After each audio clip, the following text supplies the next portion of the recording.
शुक्र महाराज, आप देखें कि ज्योतिष जगत में गुरु शुक्र शनि, गुरु शुक्र शनि, इनको महाग्रहों की पदवी दी गई। क्यों दी गई है? क्योंकि इनका जीवन में वृहत और बहुत विस्तृत परिणाम सकारात्मक हो अथवा नकारात्मक आपके जीवन में अवश्य दिखता है।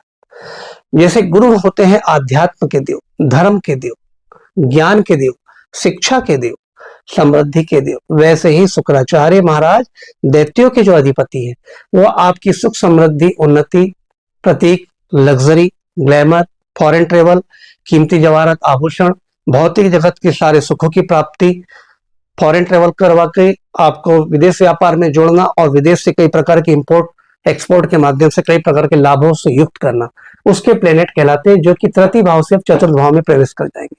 5 फरवरी तक शुक्र द्वादश भाव के स्वामी होकर तृतीय दिखते हैं, अब चतुर्थ में दिखेंगे। तो द्वादश का चतुर्थ भाव में संबंध क्या फल देगा?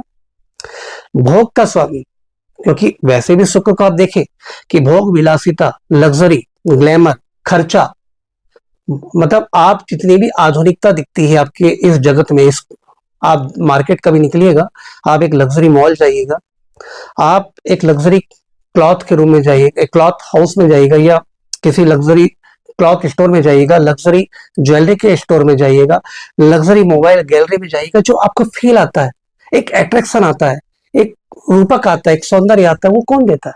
शुक्र महाराज देते हैं। शुक्र महाराज वैसे भी आपकी भोग की राशि में, भोग का स्वामी जब चतुर्थ में आएगा तो क्या होगा? वाहन के लिए आपको भोग खर्च करवाएगा, यानी आप या तो नया वाहन खरीदेंगे या तो किसी पुराने वाहन को रिपेयर कराने में या उसको एक्सचेंज करने के लिए खर्चा करेंगे। 12वें भाव का स्वामी जब चौथे भाव में आता है तो लग्जरी के लिए खर्चा करवाता है, भोग विलासिता के लिए खर्च करवाता है, या फिर अगर चतुर्थ से संबंध बन रहा है तो चतुर्थ भाव क्या होता है? माँ का, भवन का, भूमि का, संपत्ति का, जायदाद का, प्रॉपर्टी का। तो इन सब विषयों में आपके विशेष खर्चे बढ़ते हुए नजर आएंगे। अब वो निर्णय या खर्चे नवीन विषयों को लेके हैं अथवा पुराने विषयों को, लेकिन वो खर्चे अवश्य करवाएंगे, यह तय है। तो आप देखें कि आप अपनी माता के ऊपर भी खर्च कर सकते हैं, माता की किसी स्वास्थ्य संबंधी आवश्यकता है या उनकी भौतिक जगत की किसी संबंधी आवश्यकताओं को लेकर के आप विशेष यहाँ माँ का केयर करेंगे और उनके लिए खर्चा भी करेंगे। और जब द्वादश जब चतुर्थ भाव में आते हैं तो आपके मन को विलासिता की ओर उन्मुख कर देते हैं, खर्चे की ओर उन्मुख कर देते हैं, भोग की ओर प्रेरित करते हैं। उसके लिए कहीं ना कहीं से सोर्सेज भी जनरेट करवाते हैं। ऐसा नहीं कि खाली भावनाएं विचार धारणाएं आपके मन में प्रेरित की,